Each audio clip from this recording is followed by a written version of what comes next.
Hey, welcome to Wednesday Web Chat. This is Carl Lewis, your host from Vision 33.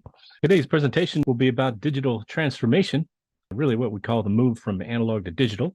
And it's something that about 85% of companies are making investments in all across the globe. So it's not just a North American phenomenon by any means. It's always good to talk about exactly what we mean when we talk about digital transformation. So where did this phrase come from? Well, it was really started by the consulting firm Capgemini in partnership with MIT, and they coined the term digital transformation in 2011. So that's quite a while back now. But they defined the phrase a little differently than we do today. They simply called it the use of technology to radically improve performance or the reach of business. It's come to mean different things, and you can look up tens, hundreds even of definitions of digital transformation on the internet, but I'll give you my definition. I think that it's deploying infrastructure, applications, integrations, and automations to improve business processes and enhance the customer experience. Now, that last part, enhance the customer experience, is really what is now at the core of the reasons for digital transformation and why it's become so important. There's a lot of different technologies that are actually involved in digital transformation. And this list here is by no means complete. It's just some of the most well-known ones. So when we think of digital transformation, we often think of things like mobile technologies, cloud technologies, cell phone, 5G and 10G, which is right around the corner for most of us, technologies. The Internet of Things, we hear IoT talked about all the time. Big data and data warehousing, data as a service, right? There's a lot of that happening in the data world. Artificial intelligence, AI, machine learning, ML, robotic process automation, RPA. And I always put in this list ERP and accounting systems. And I add because it's become a really core piece of technology that companies are using to integrate and automate iPaaS solutions for integrations and automations. What's how we currently connect things like e-commerce, EDI, CRM, HCM, shipping, 3PL, customer experience, transportation, FTP, social media. All of those things are now being connected with the use of iPaaS solutions, right?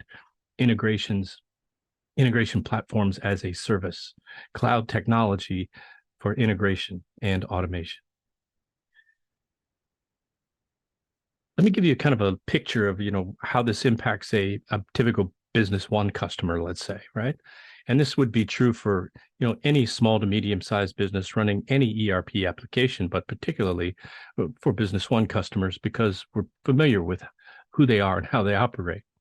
Typically, they have at the start kind of a collection of applications that are disconnected, right? And then because they want to try to get these things into one cohesive system, they start creating these one-off, customized, heavily code-based integrations between their ERP system, which we typically see, in the center, right, as we imagine it, with all the other things they do around the outside, like their websites, their human capital management systems, their customer relationship management systems. Maybe they have, an Amazon presence, and they might have EDI, and they could have a collection of other things also. But each one of these is individually with its own individual customized solution connected to their ERP system. Now, for a long, long time, that's been the way it's been done. Right? And now we really do it a little bit differently. No longer would I put, the ERP system necessarily in the center of everything. I would put it in the ring, right? So it would be, you don't even see it mentioned here, but in this example, everything kind of sits in a wheel, but the iPaaS solution is in the center and creates integration between all of these solutions to form one digital transformed solution for a small to medium business customer. So no one application becomes the most important. All of these, call them best of breed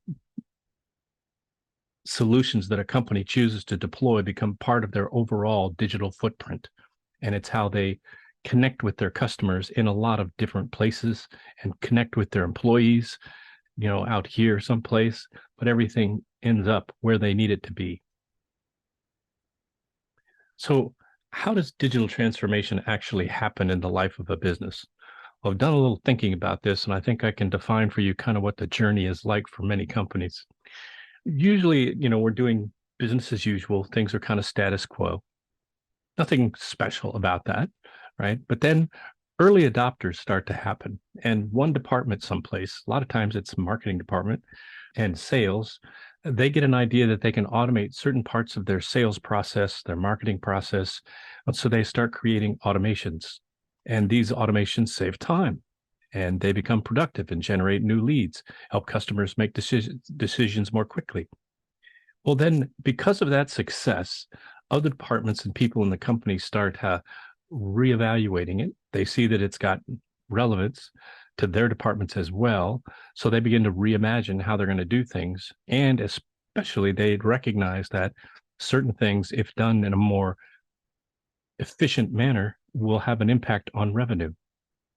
So finally, and this could take a couple of years to get to this point, a strategy starts to develop where companies take this concept of automations, of integrations, and create a strategy that's going to encompass the entire company and not just one department.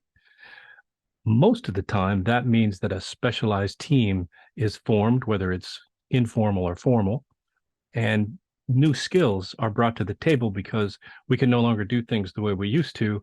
And things like the iPass solution is a skill that can be learned and a company can deploy on its own much more easily. And so finally, digital transformation is the new status quo. And the one thing about digital transformation is it's a concept that it's never over.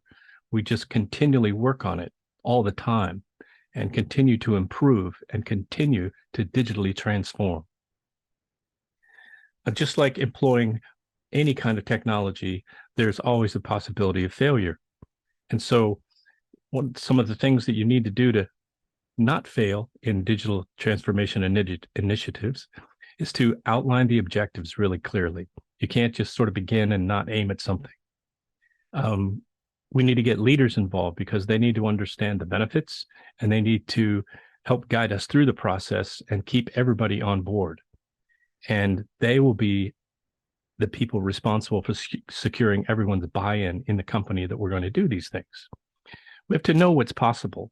Sometimes if you aim at things that aren't possible, you have a really bad experience and you kind of kill it. It's important to establish, therefore KPIs, customer satisfaction scores, revenue scores, returns, quality scores that you can actually visibly see. Are we doing better than we used to, right? How has digital transformation impacted our KPIs? There is some investment required in the right technology. I believe it's important that one consider carefully these days whether they want to be in the cloud or not.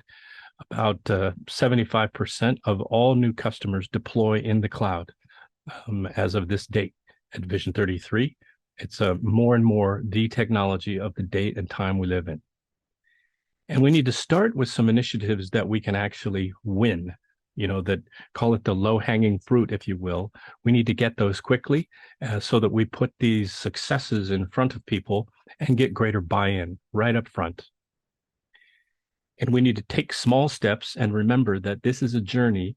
It's not, by the end of the year, we're going to be digitally transformed. We just need to begin and take small steps and have success after success after success.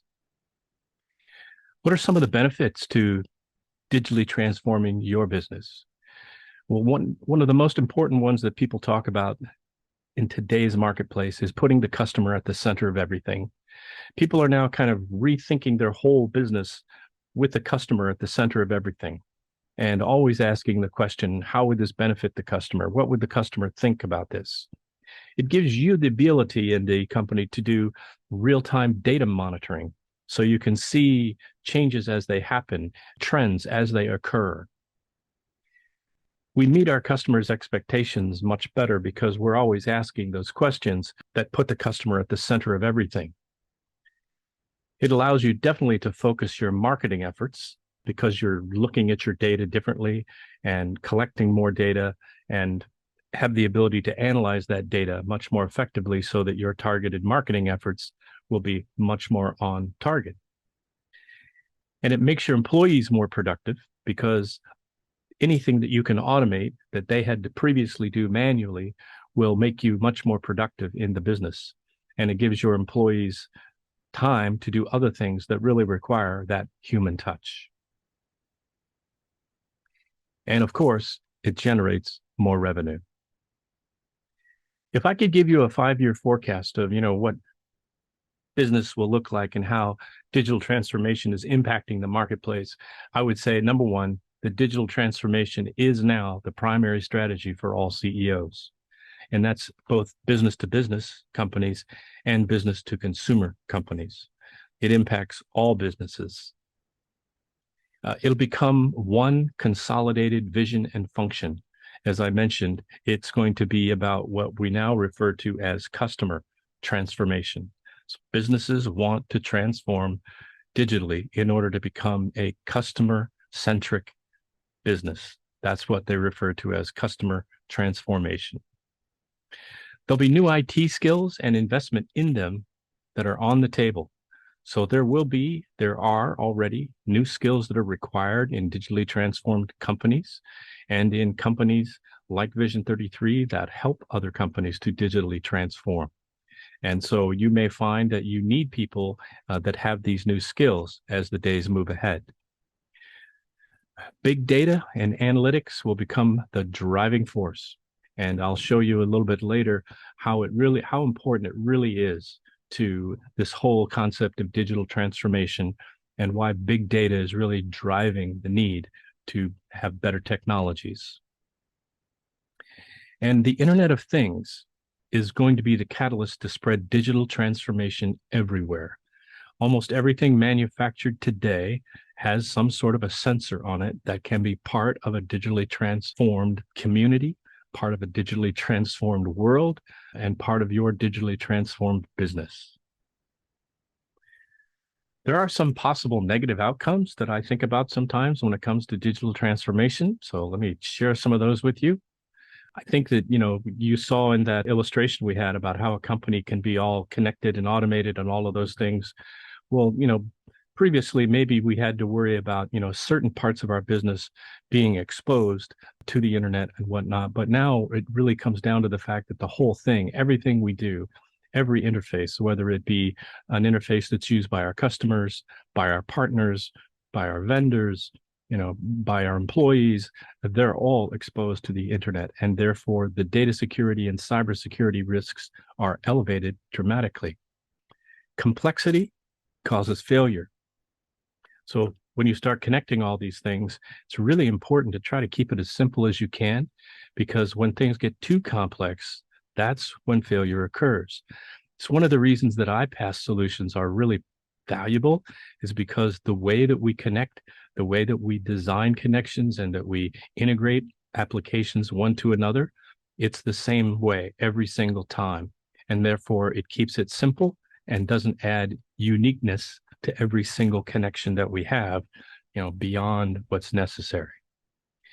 Implementation failures will abound because it's really easy with digital transformation initiatives to overpromise and underdeliver, or over-expect and be unimpressed. So be cautious about trying to do too much or promising too much. Again, it's that principle of start with things that you can win, that low-hanging fruit. Have early success and get success often. There'll be resistance to change. Anytime you start talking about automating things, people start worrying about losing their jobs and just everything's going to change around them. There's always a potential for job losses and employee uncertainty, I suppose. As much as I can tell you that in my technology career, I've seen that happen almost never.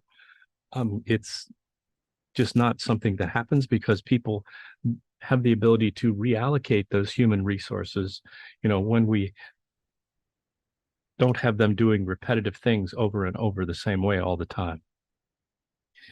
And never-ending change, I'm not sure how humans are going to deal with it when we have initiatives like digital transformation that sort of never end, and we just keep working at it and working at it and working at it. There's not that sort of, could we just take a breath moment that we humans seem to like. It's that inability to adapt sometimes. There are some concerns I might have about the impact on society. I call this first thought the convergence of change. There are a lot of really big changes that are happening in the world of technology. Let me share some with you that are just kind of all happening at once, and what that will mean to the global way we see technology is a little bit unknown at this point. First, cloud data storage.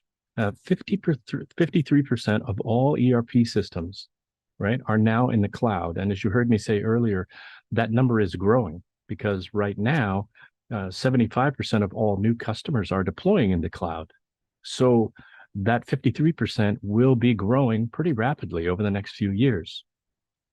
There's a growth of integrations and automations.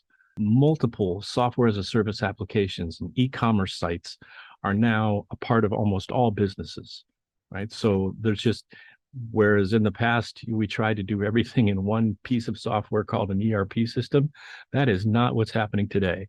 Every company, small and large, has a collection of applications they use on a constant basis. iPaaS integrations. What will the centralization of integration really mean in the next decade? How will that impact us? Big data. Data is now for sale. There are what is called DaaS companies, data as a service companies, that sell data. I should say they sell the access to data for research purposes. That's going to be something that grows. Increasing cyber extortion. Things like ransomware attacks and multiple hacker entry points. This cyber extortion, ransomware, if it was an industry in 2022, it would have been worth $14 billion, and that number is growing.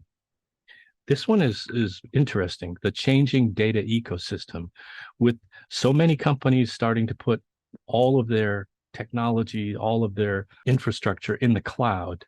There are now just 4 companies that control 67% of the world's infrastructure: Amazon Web Services, Microsoft Azure, Google Cloud, and Alibaba in China.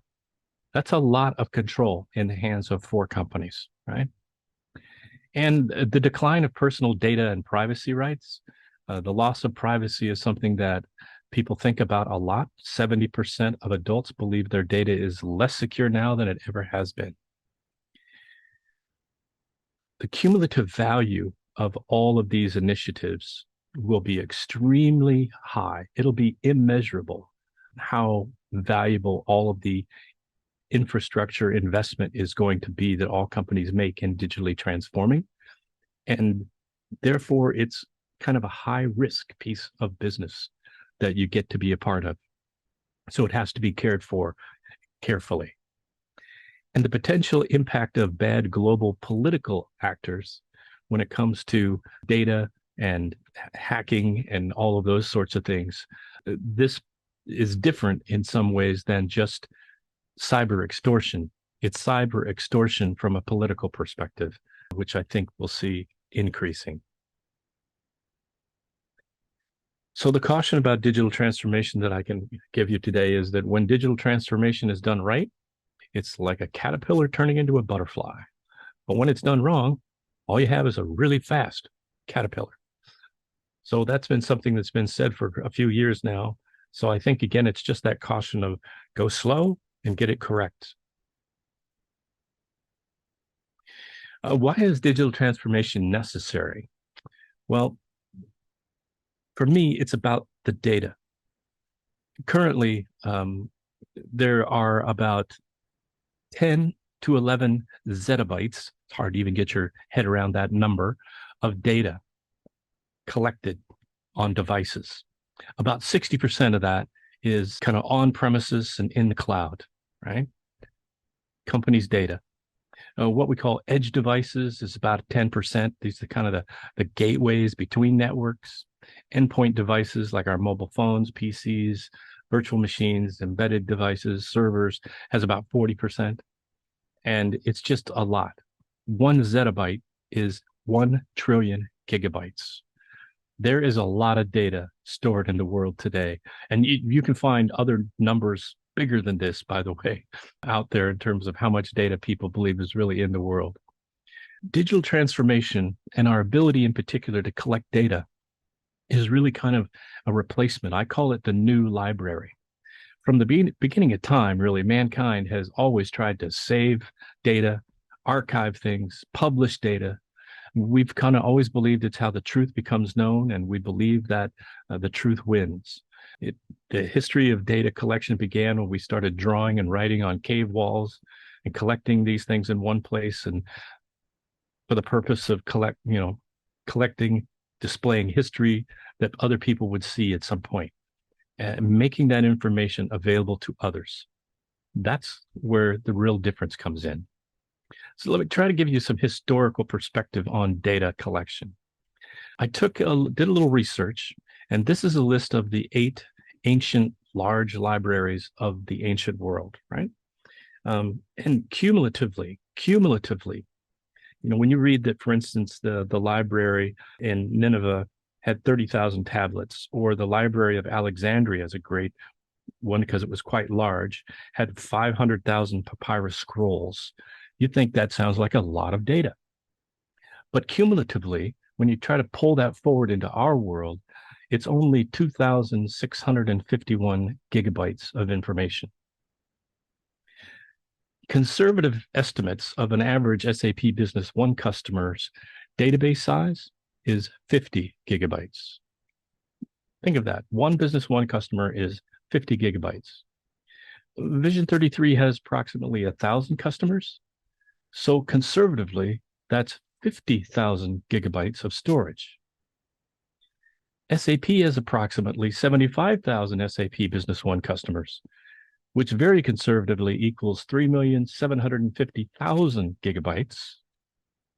So if we look at that, the 8 largest ancient libraries in the world combined stored less than 1% as much data as SAP Business One customers.